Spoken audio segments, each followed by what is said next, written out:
Mesdames et messieurs, merci de nous recevoir chez vous pour ce nouveau numéro de décryptage. L'actuelle Assemblée nationale ivoirienne est composée de 255 députés. L'un d'entre eux attire particulièrement l'attention. Il s'agit de Mamadou Diomandé, actuel député de la commune de Ségla au nord-ouest du pays. Il a en effet décidé de renoncer à son salaire de député au profit de sa communauté.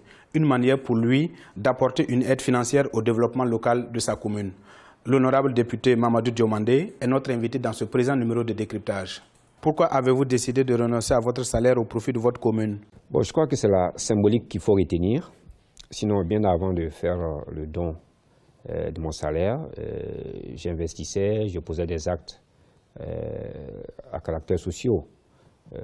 Mais pour moi, ce qui est important déjà, c'est le fait de montrer que ça peut se faire, mais ensuite de faire en sorte que derrière tout cela, il y ait de la pédagogie, parce que un salaire, c'est quelque chose qui vient avec une périodicité reconnue, avec un montant.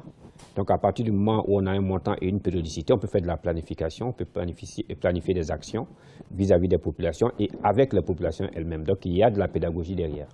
Derrière chaque geste, il faut retenir un message.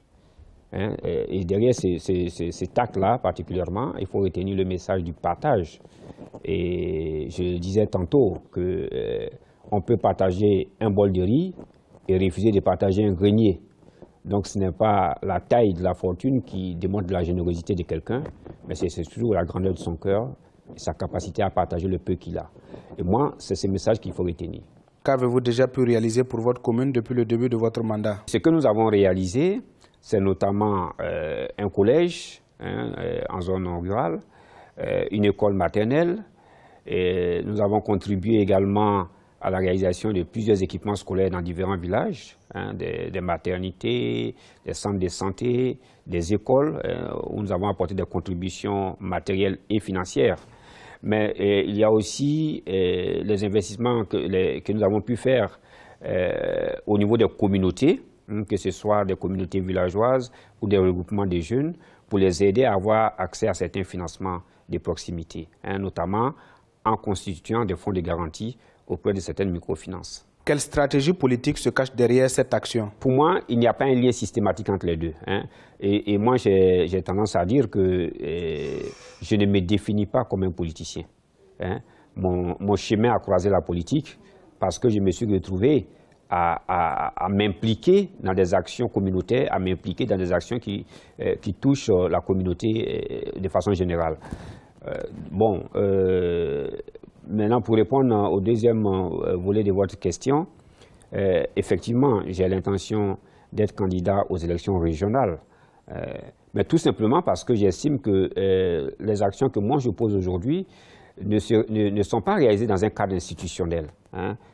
Pour moi, c'est le cadre institutionnel qui devrait garantir la pérennité de l'action.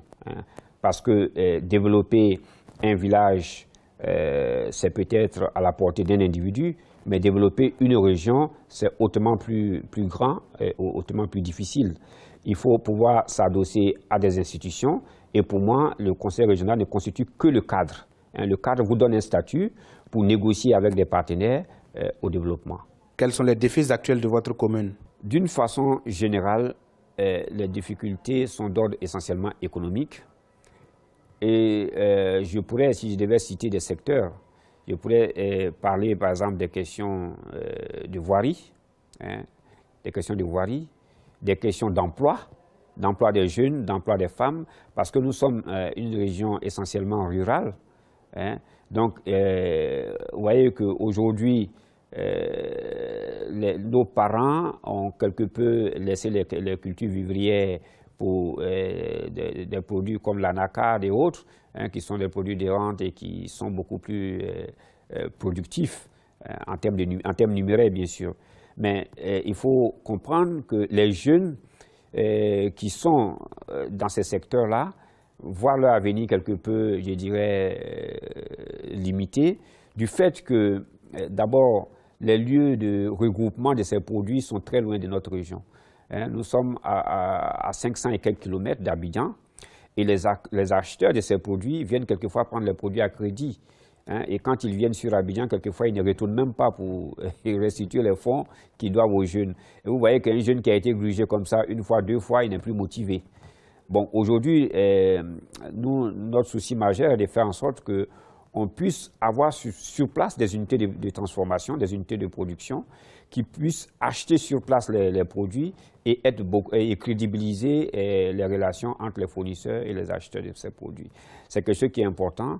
Et pour moi, ce sont des équipements structurants qui pourront attirer d'autres investissements, qui pourront attirer d'autres équipements. Quel regard portez-vous sur le développement local en Côte d'Ivoire, puisque vous vous définissez comme un acteur de développement? Bon, de par mon métier, je dois vous dire que j'ai fait 20 ans dans une société de développement, donc je suis assez proche, de par mon métier, à toutes les questions qui touchent au développement.